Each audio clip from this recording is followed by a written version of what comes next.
వల్లభనేని వంశీకి 14 రోజుల రిమాండ్ విధించారు. వంశీని విజయవాడ జిల్లా జైలుకు తరలించారు పోలీసులు. అర్ధరాత్రి 2:30 గంటల వరకు ఈ వాదనలు జరిగాయి. సుమారు 4 గంటల పాటు ఇరు పక్షాల మధ్య వాదోపవాదాలు జరిగాయి. దానికి సంబంధించిన బ్రేకింగ్ చూస్తున్నాం. 2 సార్లు బ్రేక్ ఇచ్చి వాదనలు విన్న న్యాయమూర్తి చివరికి అర్ధరాత్రి 2:30 తర్వాత రిమాండ్ విధిస్తూ నిర్ణయం తీసుకున్నారు జడ్జ్. వంశీతో పాటు లక్ష్మీపతి, కృష్ణప్రసాద్ కు 14 రోజుల రిమాండ్ విధించారు. నిన్న ఉదయం హైదరాబాద్ లో వంశీ అరెస్ట్ అయ్యారు. విజయవాడకు తరలించి వంశీని 8 గంటలకు పైగానే ప్రశ్నించారు పోలీసులు. రాత్రి 10 గంటల టైంలో జీజీహెచ్ లో వంశీకి వైద్య పరీక్షలు నిర్వహించారు. సుమారు 10:30కి జడ్జి ముందు ప్రవేశపెట్టారు పోలీసులు.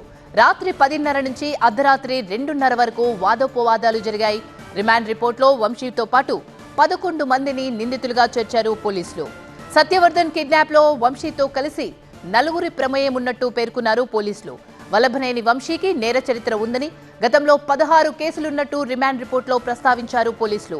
A1 Vallabhaneni Vamsi, A7 Sivaramakrishna Prasad, A8 Nirmala లక్ష్మీపతిని అరెస్ట్ చేసినట్టు పేర్కొన్నారు పోలీసులు.